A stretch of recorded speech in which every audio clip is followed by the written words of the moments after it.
The average U.S. farm is $1.3 million in debt, and now the worst farming crisis in modern history is upon us. Tyler Durden Zero Hedge reports. This is authored by Michael Schneider via the End of the American Dream blog. We haven't seen anything like this since the Great Depression of the 1930s. Leading up to this year, farm incomes had been trending lower for most of the past decade, and meanwhile, farm debt levels have been absolutely exploding. So U.S. farmers were desperate for a really good year, but instead 2019 has been a total disaster. As I have been carefully documenting, due to endless rain and catastrophic flooding, millions of acres of prime farmland did not get planted at all this year, and the yields on tens of millions of other acres are expected to be way, way below normal. As a result, we're facing the worst farming crisis in modern American history, and this comes at a time when U.S. farms are drowning in more debt than ever before. In fact, the latest numbers that we have shown that the average U.S. farm is $1.3 million in debt.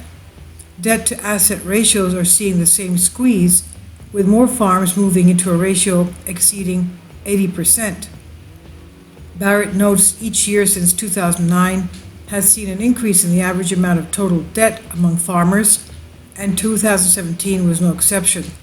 Average debt rose 10% to $1.3 million. The biggest increase was in long-term debt, such as land. Farming in the 21st century has become an extraordinarily risky business, and countless U.S. farmers were already on the verge of going under even before we got to 2019. Now that this year has been such a complete and utter disaster, many farms will not be able to operate once we get into 2020. Minnesota farmer Liz and Bob Krochak were hoping for better days ahead as this year began, but things have been really tough and their debts have become overwhelming. During a recent meeting with their creditors, Liz was so distraught that she literally burst into tears. She said they had to face their creditors at a mediation. There was Dell, the mechanic to whom they owed $28,000 and who now cannot help his son to buy a house. There was Steve, a feed store guy who is 64 and has delayed his retirement because the Krochaks owe him $311,000. Liz recalled the mediator opening the meeting by saying, "This is going to be an emotional day. I can see everybody really likes this family." Liz had burst into tears, and then she was crying again, and now describing the scene 7 months later. She said, "We just hope there's a farm left at the end of this." In total, the Krochaks just happened to be $1.3 million in debt. At this point, there isn't a prayer that all of that debt will ever be paid off. All they can really hope for is more patience from their creditors, because without it, the farm is going under. The Krochaks recently received a check for about $12,000 from the federal government, and they are very grateful for the money, but the truth is that that isn't even going to make a dent for their $1.3 million debt. If the horrific weather and endless flooding wasn't enough, about a week ago, the Chinese government announced that they would be ending all purchases of U.S. agricultural products, and that was a devastating blow for farmers all over the nation. In particular, soybean farmers are going to see demand for their crops absolutely collapse. In recent years, China has purchased approximately 60% of all U.S. soybean exports. And even if the trade deal is eventually reached, it's unlikely that all of that demand is ever going to come back. Right now, the Chinese are spending enormous amounts of money to build transportation infrastructures to ship soybeans grown in what used to be the rainforests in Brazil. They aren't going to abandon all of that just because Trump suddenly changes his mind. And the truth is that it is extremely unlikely that Trump will change his mind and cave in to the Chinese. So for the foreseeable future, U.S. farmers are going to be facing weaker markets and lower prices, and that's going to be the final straw for many of them. Have you ever been at the point in your life where you have endured problem after problem, and then one day a final crushing blow comes along that takes away the last shred of hope that you were holding on to? That's precisely what's happening to farmers like Bob Kylan of North Dakota. Quote, "It's really, really getting bad out here," said Bob Kylan, who's farmed for 35 years in North Dakota. He says Trump is ruining our markets, no one is buying our products no more, and we have no markets no more, end quote. We keep hearing about government bailouts, but they aren't going to be nearly big enough for most farmers. Kylan has worked as hard as he possibly could, but he was not able to overcome the challenges he was facing, and now he is facing financial disaster. He would walk away, but he says he can't because, quote, I've invested everything I have in farming, end quote. Kylan, who farms roughly 1,500 acres of wheat and sunflower, lost $70 per acre this year, despite growing good crops. Current government subsidies only cover about $15 per acre, he said. Quote, there's no incentive to keep farming, except that I've invested everything I have in farming, and it's hard to walk away, he said. It would be nice to think that all of these farmers will somehow bounce back next year, but that is not likely. It's very doubtful that there will be any sort of a trade agreement with China before the 2020 presidential election, and global weather patterns are not going to be getting any more stable.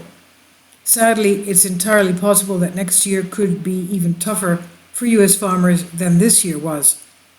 So please say a prayer for our farmers. They grow the food that we all eat on a daily basis, and their hard work is rarely recognized on a national basis. They are unsung heroes, and right now, most of them are really, really hurting.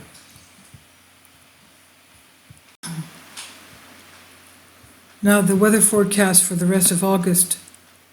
August will have higher temperatures, they say. This is according to weather.com. What we'll see in August, temperatures the month ahead are expected to be the farthest above average in many of those same areas, including around New York City, tri-state area into New England, while the tendency towards above average temperatures expected to persist. There could be periods of cooler weather mixing in as well, especially around the north and the Great Lakes, near or slightly below average, whereas the west, south, and southeast above average or slightly above average. Again, the northeast is above average. Elsewhere, a strip from the southern half of Texas into southwest parts of the west coast could see hotter than average conditions in August. Midwest and portions of the plains might be able to escape any sustained big heat, with temperatures favored to be near or slightly below average. One reason for this is potentially area of cooler temperatures relative to average is the jet stream could be forced southward into those regions during the first part of the month because of the building area of high pressure near Greenland. Above average soil moisture may also tilt the odds towards less heat in these areas.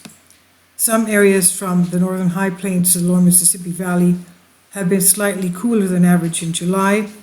It took the Dallas-Fort Worth area until July 30 to record its first official 100-degree day of the year, a mark typically hit by June 30th. What we'll usually see in August? Afternoon temperatures 80s and 90s common across a large portion of lower 48 in August. The desert southwest remains the hot spot with highs above the century mark. The northern tier cools into the 70s as cold front begin to pass through the borderlands again.